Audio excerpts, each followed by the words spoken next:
ဒီတစ်ခါကျွန်တော်မိတ်ဆွေတွေစိတ်ဝင်စားနိုင်တယ် KV7WF လို့နာမည်ရတဲ့ DC to DC converter switching IC လေးအကြောင်းရှင်းပြပေးလိုပါတယ်ဒီ IC လေးကိုဘယ်မှာသုံးလဲဆိုလို့ရှိရင်ကျွန်တော်တို့က5 volt ကနေပြီးတော့ 3.3 volt သို့မဟုတ် 1.8 volt စတဲ့ဘိုးအနှိမ့်ကို short ချတဲ့နေရာမှာတည်ငြိမ်စွာအသုံးချနိုင်မှုနဲ့ 2A အထိအစွဲခံနိုင်မှု circuit pipeline တွေမှာတပ်ဆင်အသုံးပြုကြပါတယ်ဒီ IC လေးကိုအသုံးများဆုံး circuit pipeline တွေကတော့ Android TV box Wi-Fi router နဲ့ car black box camera တွေမှာ5 volt ကနေပြီးတော့ 1.2 volt 1.8 volt နဲ့ 3.3 volt တွေတည်ငြိမ်စွာပြောင်းတဲ့နေရာမှာအများပြားအသုံးပြုကြပါတယ် Bluetooth power နဲ့အိမ်တို့အတန်ချဲ့တဲ့အကြီးကြီးတွေမှာလည်းဒီ IC လေးကိုဆက်အသုံးပြုလာတာလည်းတွေ့ရပါသေးတယ် IC လေးတွေရဲ့နံပါတ်ကိုဖတ်ကြည့်မယ်ဆိုရင် KV7WF KV7NI KVCSC ဆိုပြီးနံပါတ်တွေမတူတာကိုတွေ့ရမှာဖြစ်ပါတယ်ဒီနံပါတ်တွေမတူတာကိုစိတ်ရှုပ်ထွေးစရာမလိုပါဘူးအဓိကအားဖြင့်ရှေ့ဆုံးမှာရှိတဲ့ KV ကအရေးကြီးဆုံးနံပါတ်ဖြစ်ပါတယ် KV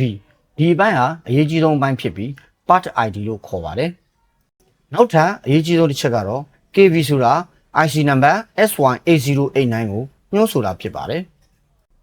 C ဆိုတာကတော့ထုတ်လုပ်တဲ့ခုနှစ်ရေရက်ကုတ်ကိုညွှန်းဆိုတာဖြစ်ပြီး C ရဲ့အဓိပ္ပာယ်ကတော့2022ခုနှစ်ကိုညွှန်းဆိုတာဖြစ်ပါတယ်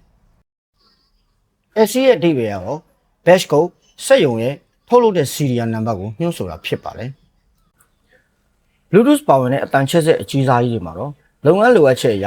IC ငယ်လေးတွေကိုတစ်လုံးမှာ9လုံးအထိအမျိုးမျိုးတပ်ဆင်ထားတာကိုတွေ့ရပါတယ်။ဝိုင်းရသိငယ်တဲ့ Bluetooth အတန်ချဲ့ဆက်များမှာတော့ထို IC ငယ်လေးများတပ်ဆင်အသုံးပြုထားခြင်းမရှိပါဘူး။ DIY Bluetooth module ကတ်တွေမှာလည်းထို IC လေးတပ်ဆင်အသုံးပြုထားခြင်းမရှိပါဘူး။ Wi-Fi router တစ်ခုမှာတွေ့မြင်ရတဲ့ SY8089 IC အစုဖွဲ့ circuit ကိုတွေ့မြင်မှာဖြစ်ပါတယ်။ IC အလုပ်လုပ်ပုံနဲ့ပြုပြင်ခြင်း pin 1 anywhere pin 1.2 volt ထက်များတဲ့ volt ပေးထားပါမယ်။များသောအားဖြင့် pin 4 input pin နဲ့တိုက်ရိုက်ဆက်ထားလိရှိပါတယ်။ဒီငုံမှာ volt မရှိရင် IC အလုပ်မလုပ်ပါဘူး။ pin 2 ground အနှုတ်လမ်းကြောင်းနဲ့ဆက်ထားမှာဖြစ်ပါတယ်။ pin 3 LX switch အထွက်လမ်းကြောင်းဖြစ်ပါတယ်။ဒီနေရာကနေပြီးတော့ inverter စီကိုပို့အားထုတ်ပေးတာပါ။ဒီနေရာမှာတိုက်ရင်ပို့အားတစ်ခုခုပြနေရမှာဖြစ်ပါတယ်။ pin 4 input pin ဒီနေရာမှာ 2.7 volt ကနေ 5.5 volt အထိကျွေးလို့ရပါတယ်။ pin 5 feedback pinဒီနေရာမှာ 0.6 volt ရှိရပါမယ်အထွက်ဖို့ထိန်းချုပ်ဖို့အတွက် resistor နှလုံးနဲ့ပြန်ချိတ်ထားတဲ့နေရာဖြစ်ပါတယ်ဒီငုတ်က volt ကိုကြည့်ပြီး IC က volt အားကိုအတိုးလျှော့လုပ်ပေးတဲ့နေရာဖြစ်ပါတယ်